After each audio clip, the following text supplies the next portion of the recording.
baseball. In a Sports Illustrated profile, Brian Cashman, the Yankees GM, revisits the contentious contract negotiations with Derek Jeter in 2010. Jeter asked Cashman whom he would rather have at shortstop, and he responded by telling him Troy Tulowitzki. Quote, "We're not paying extra money for popularity, we're paying for performance."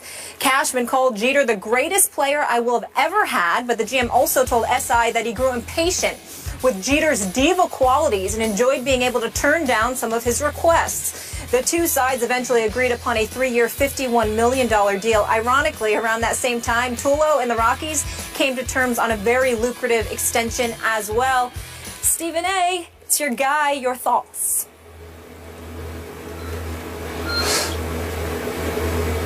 You know, I know this is 5 years ago, but I almost want to go to Yankee Stadium myself and fire Brian Cashman for this. I mean, this blasphemy? I mean, is this, you going to say that to Derek Jeter? I mean, really? You know, in all seriousness, Troy Tulowitzki can really, really play. And in the aftermath of that, he batted like .302 with 105 RBIs and 30 home runs.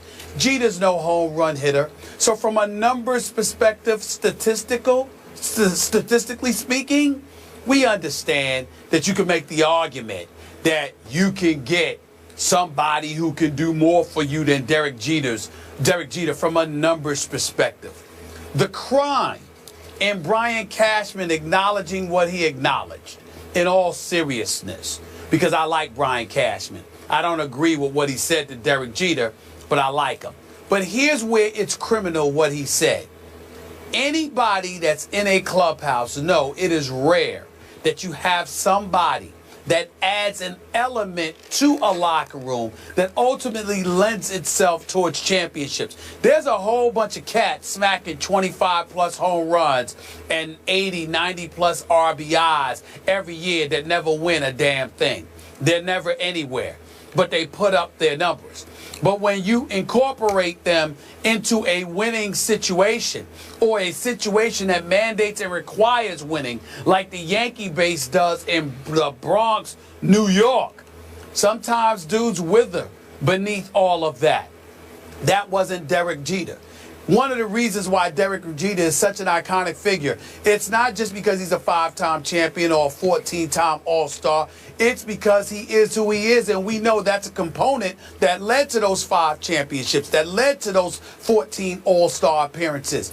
It's showing up and producing in big moments. It's really capturing the totality of a moment and responding to the challenge that lies before you in the most pressurized situations. That's what Jeter does. It's also making sure that you galvanize the troops around you and that they maximize their potential. It's not just about what you do. It's about what you lead others to do as well. So if you're just looking at numbers, certainly Brian Cashman has a right to do that, particularly the way George Steinbrenner, God rest his soul, the former owner for the New York Yankees, used to just shatter their farm system and just spend money to get high-priced free agents and others to come to New York.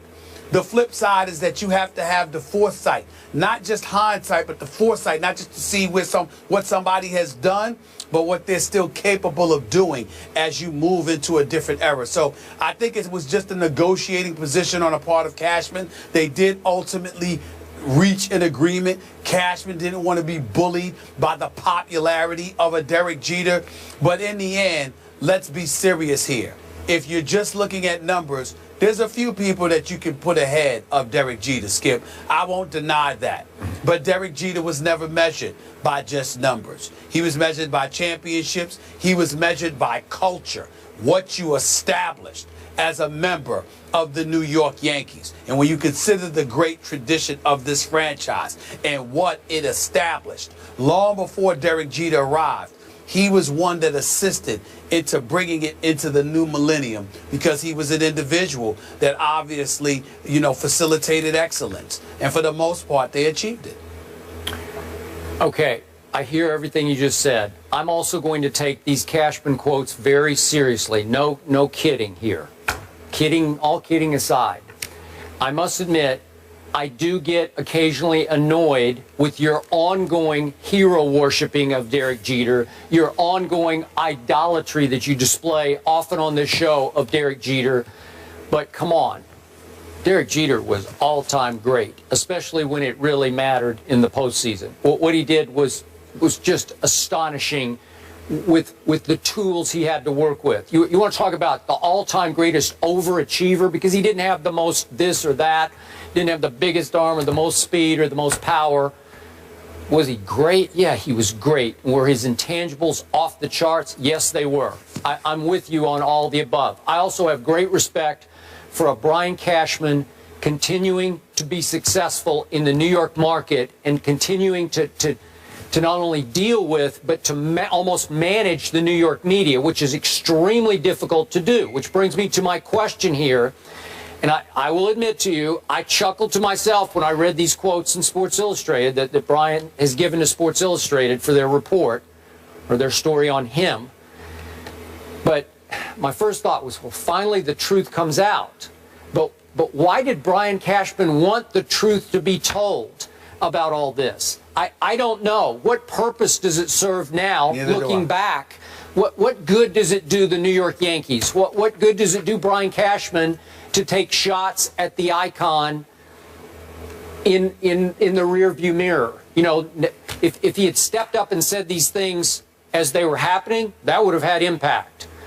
I mean, well, go ahead. I can only think of two possibilities. I do not know, first of all, but I can only think of two possibilities. One is that Brian Cashman wanted to show his toughness in being a leader as an executive for the New York Yankees as it pertains to contract negotiations, etc.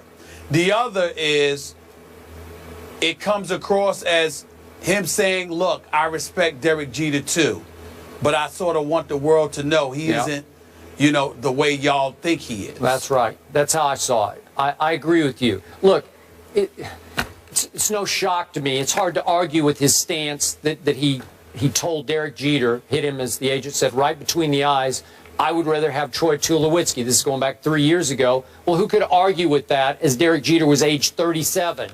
And he did have, as you point out, he had the one last hurrah year in 2012 when he led the league in hits. That was phenomenal. But then he got hurt the next year, and then that last year at age 40, it wasn't pretty. But the quotes that jumped off the page to me were that Brian Cashman took great pleasure in denying Derek Jeter's Diva requests. Well, now that's news. That's Diva requests? Wow. Because I don't think the public at large would see Derek Jeter as a diva. I don't know, just little perks that he wanted through his last couple of years, and Cashman took pleasure in saying no. Well, that's news, man. That's shocking, and that's the part that I was surprised that Brian Cashman would want made public. Well, the other part about it, Skip, is that usually Brian Cashman is supposed to be talking to your agent. Sounds to me like he was saying things that he's told Derek Jeter to his face. Yep. So why was there a face-to-face confrontation? It seems to me like something was wrong with that picture. In the end, Derek Jeter may have been a diva. I don't know. He doesn't seem that way to me, I can tell you that. But we do have to say to ourselves, if there are individuals who've earned diva status, wouldn't Derek Jeter apply? At some point in time, don't your years of service and what you do matter to an organization? If you're a multi-billion-dollar establishment, and say somebody wants a car ride to and from the stadium, say they want extra tickets or something like, you know, when we talk about diva-style things, it may be something along those lines. Is that really too much to ask for a guy who contributed in filling the seats for years? I don't think so. I don't know. I don't know much about diva behavior because I've never worked with a diva before. Oh, me either. Yeah, I don't know any of them. Yeah. Neither would I. Jeter's still winning from the personal perspective because he's dating my girl, Hannah Davis. Shout out to the Virgin Islands. Also winning from that perspective is Tom Brady. It's coming down to the wire, shout out folks. to the Virgin Islands. St. Thomas. She's from St. Thomas.